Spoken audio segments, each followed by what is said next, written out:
Hi, welcome to Matt's Garage. You said you wanted to see the details, so this episode is going to be an episode about a bunch of boring little things that only a guy rebuilding a car in his own garage would care about.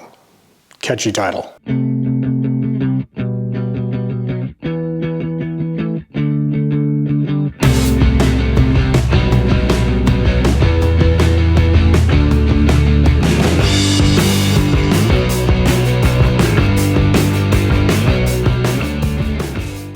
Let's start with the accessory drive. Now I am reusing the factory Ford Explorer accessory drive. How does this go? Like this? Yeah. I painted it. Now on the Scout, I actually had it sandblasted and powder coated, and that turned out pretty nice.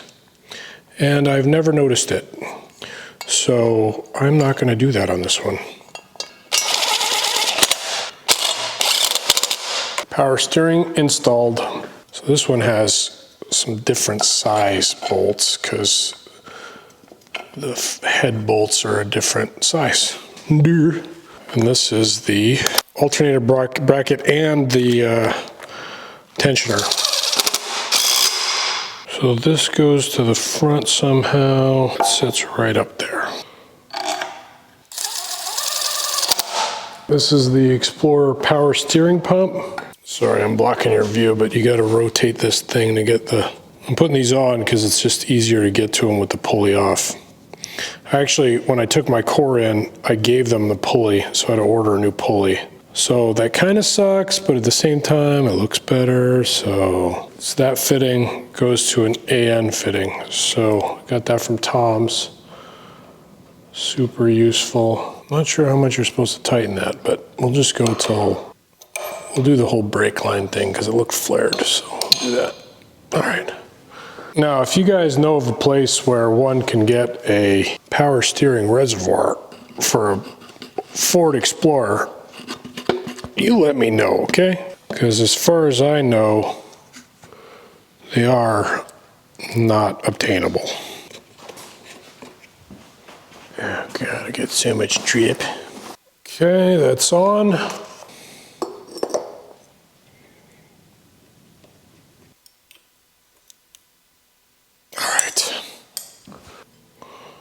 Big one goes up here. These are part of a, there's a kit. It comes with that, a new one of these, a new one of these, and then a new tensioner. So now I need to put the tensioner on, but I don't know where the bolts are. So let me see if I can find them. I think that goes like this. Pulleys are all done. That is your Ford Explorer, 1996 Ford Explorer front serpentine system. Kit also comes with a belt, but I'm not going to put that on right now. Now we can hang our power steering. Okay. I got this steering gear from Tom's Off-Road.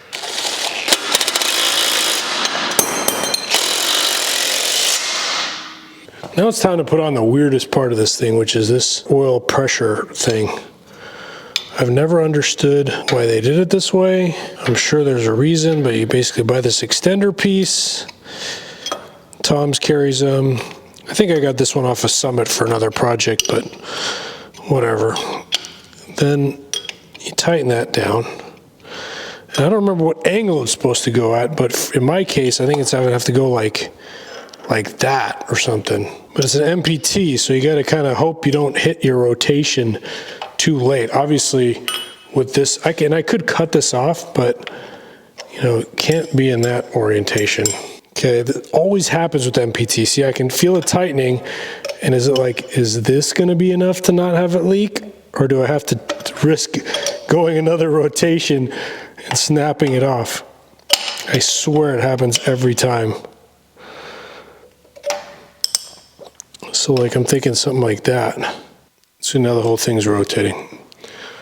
I hate you. I hate you. All right, hopefully that'll be good enough. If not, I can, with everything assembled, I can whiz it off and turn it another turn and then put it back on.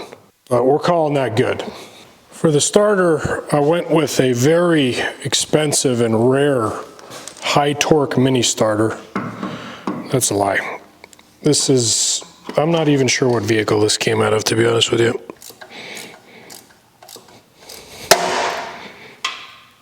Broke the ear clean off the starter motor. So clearly did not like that, whatever that was. Holy smokes. Guess I need to buy a new starter motor after all. Something about don't force it. Think I can still get my core for that? Judging by the marks on the nose, I need to probably get one for like whatever truck this bell housing came off of. Need something with a shorter snout. This one's got a starter solenoid, which is super weird. Well, it seems to be happier. And it's cleaner. And it's gold. I love gold. That might actually work. Don't snap this time. Oh, come on, one of these guys. Hopefully that works. Many of you know I'm running exhaust manifolds. Some of you agree with me. I'm gonna go ahead and hit this with some VHT paint. This one can kind of stand on its own for painting, but this one cannot. So I'm just gonna thread a bolt into the bottom of this and give it a little base. See? It's like a monument. Oh! All right, back from the paint booth. Gonna let those flash off, third coat flash off. And I might just do like a little bench cure with like a heat gun and MAP gas or something, I don't know, we'll see. I'm just kind of preheating these because I don't feel like putting them in an oven. So I'm just taking some MAP gas, working it in, trying to get the temperature up. What I've noticed is that as it cures, it gets a little more of a sheen to it. Like it was super chalky at first, but the more heat I put into it, it got a little, it's not glossy, but it's more glossy.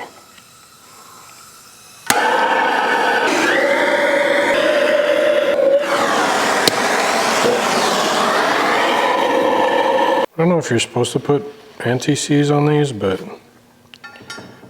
I'm gonna do it anyway.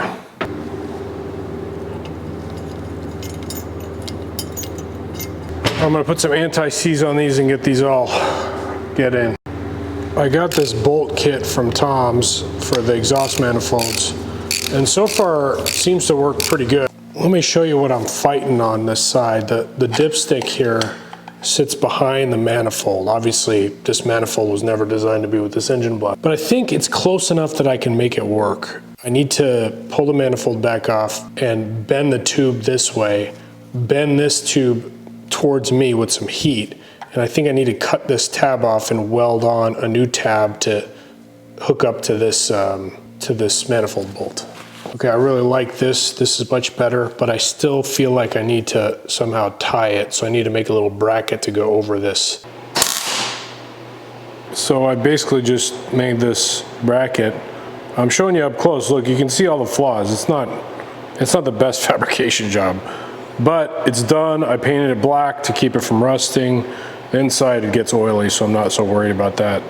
And then I'm just gonna put some Ritiv on here and get it in there for good. Making my way through the list, gonna put the spark plugs in. I chose these Motorcraft spark plugs. They are probably close to the cheapest ones you can buy, and they will work just fine.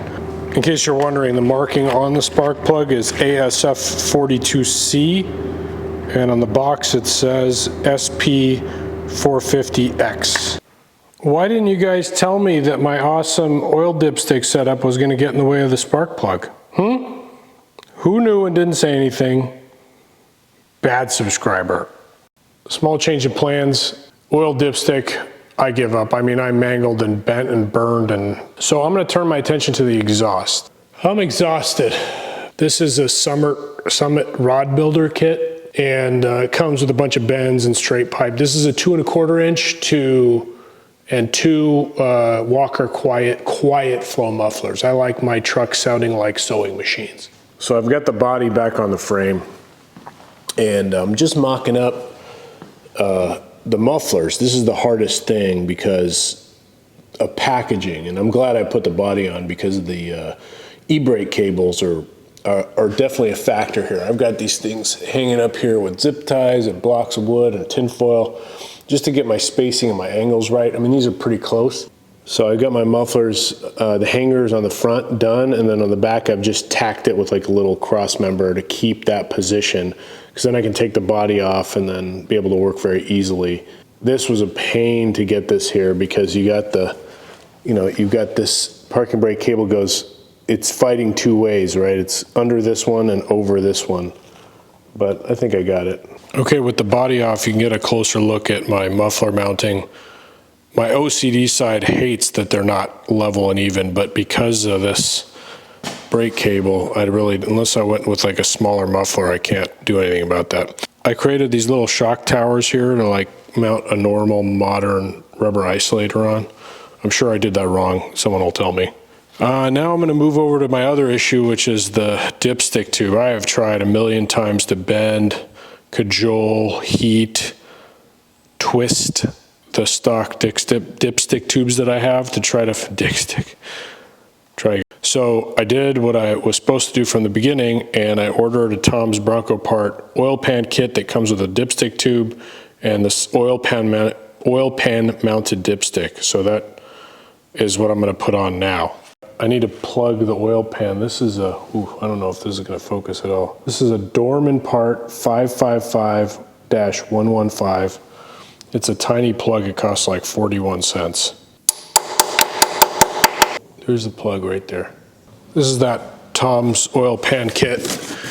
Comes with a modern rubber gasket, flexible dipstick, screw-in style, a new pickup for your oil pan or your oil pump, and all new bolts, gaskets, oh, and of course the pan. Nice, very nice. All right, I got the new oil pan in. I cut open an open-end wrench to be able to tighten that. Little trick. You can use a line wrench, but line wrenches are expensive and these are cheap, so just ruin that wrench to get that tightened on. So that's on nice. Now I'm gonna get the manifold on, hopefully for the last time. Then I can figure out where to mount this thing. Doesn't make the turn really well here.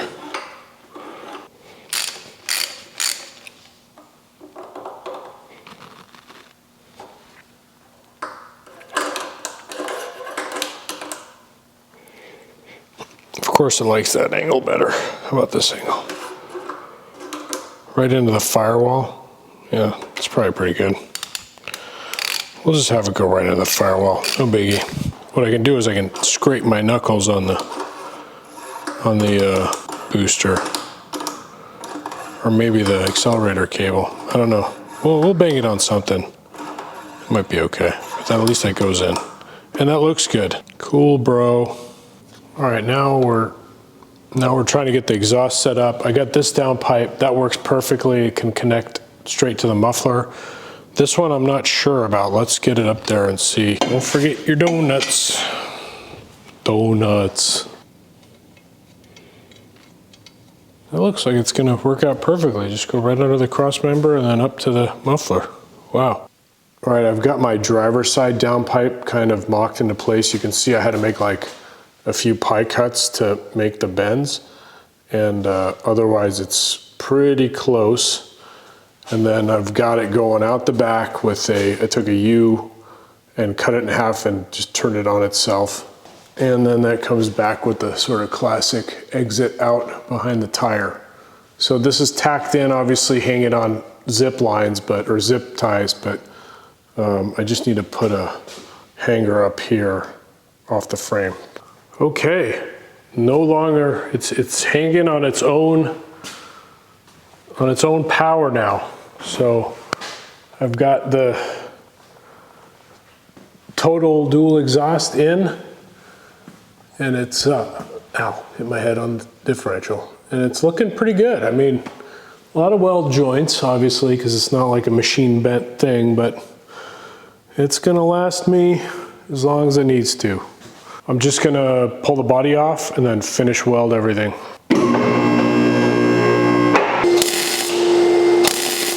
For my next trick, I'm going to attempt a leak test I bought this little leak tester thing off of Amazon, filled it with juice. We got a fan running here, turn it down a little bit because it's kind of annoying.